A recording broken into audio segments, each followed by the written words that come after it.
Madhushree and Ramakrishna ఇప్పుడు మనకి వాడే వీడు చిత్రం నుంచి అటు చల్లని వెలుగుల జాబిలి అనే ఒక వెరైటీ గీతాన్ని వినిపించబోతున్నారు. ఎన్టీ రామారావు 73లో నటించిన చిత్రం ఇది. దాశరథి గారి రచనకి సత్యం గారి స్వర రచన.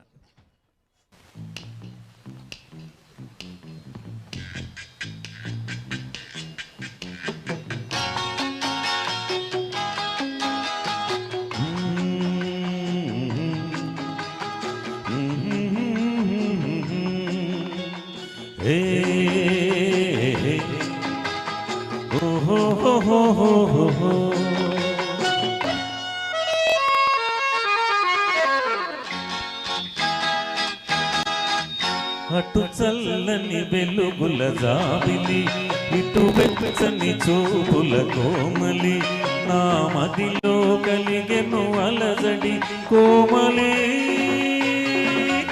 ఓ జాబిలి. అటు చల్లని వెలుగుల జాబిలి, ఇటు వెచ్చని చూపుల కోమలి, నా మదిలో కలిగెను అలజడి కోమలి ఓ జాబిలి.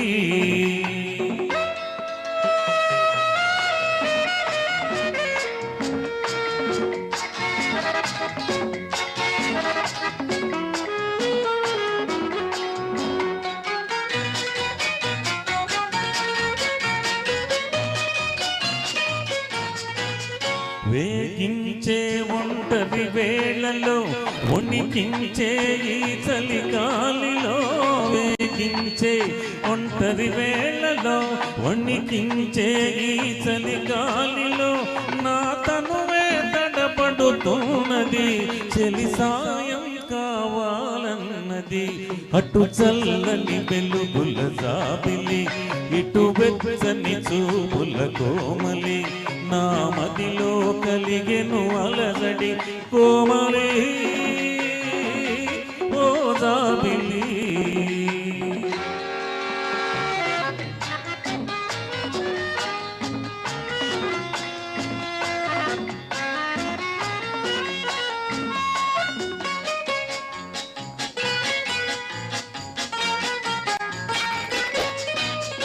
ఒక ఆడది ఒంటిగా దొరికితే మగవీరుల కొండే తెగులిదే.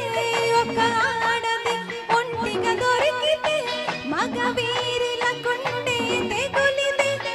నీ గడసరి వగలిక చాలులే, లొంగి ఘటమిది కాదులే.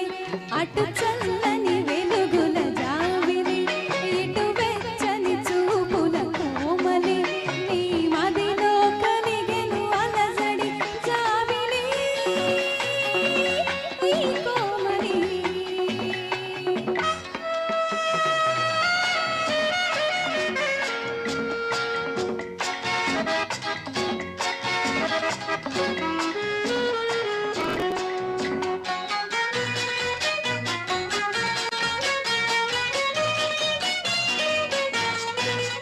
నీ మదిలో సంగతి తెలుసులే, అది దాచాలన్నా దాగదులే. నీ మదిలో సంగతి తెలుసులే, అది దాచాలన్నా దాగదులే. నువ్వు కోసేవన్నీ కోతలే, నీ పాచికలేవి పారవులే.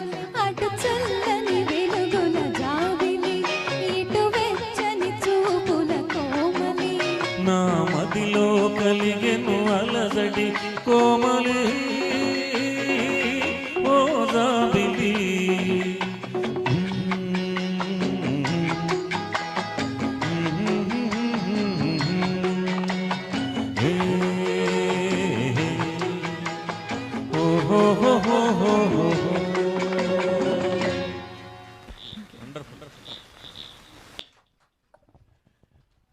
Thank you. పాట కూడా చాలా టిపికల్ సాంగ్ ఇది, చాలా బాగా పాడావు. అయినా మా రామకృష్ణ చెప్తాడు ఎలా పాడిందాం. మేము ఈ పాటలు పాడడం అనేది పెద్ద గొప్ప కాదు, ఎందుకంటే మేము విని విని ఉన్నాము, పాడిన వాళ్ళం. చిన్నపిల్లలు వీళ్ళందరూ ఈ పాటలు నేర్చుకుని వాటిని న్యాయం చేయడం అనేది ఘంటసాల గారు ఇంకో 100 ఏళ్ల దాకా బతుకుంటారనడానికి నిదర్శనం అనమాట. ఇప్పుడు చాలామంది మా సుబ్రహ్మణ్యం తీసుకొస్తుంటాడు చిన్న చిన్న పిల్లలు, వాళ్ళందరూ కూడా చక్కటి పాటలు, పాత పాటలు, ఇంకా చెప్తున్న 58, 56 పాటలు కూడా పాడించాడు ఇవాళ. అలా పాడుతూ ఉంటే ఇంకా ఫ్యూచర్ టార్చ్ బేరర్స్ వీళ్ళంతా. ఘంటసాల గారు ఎక్కడికి పోరు, ఇంకో 100 ఏళ్ళైనా కూడా ఘంటసాల పాట బతుకుంటుంది అని చెప్పడానికి వీళ్ళందరూ నిదర్శనం. థ్యాంక్ యూ, వండర్ఫుల్గా పాడారు అన్ని పాటలు కూడా. థ్యాంక్ యూ సో మచ్ అమ్మా.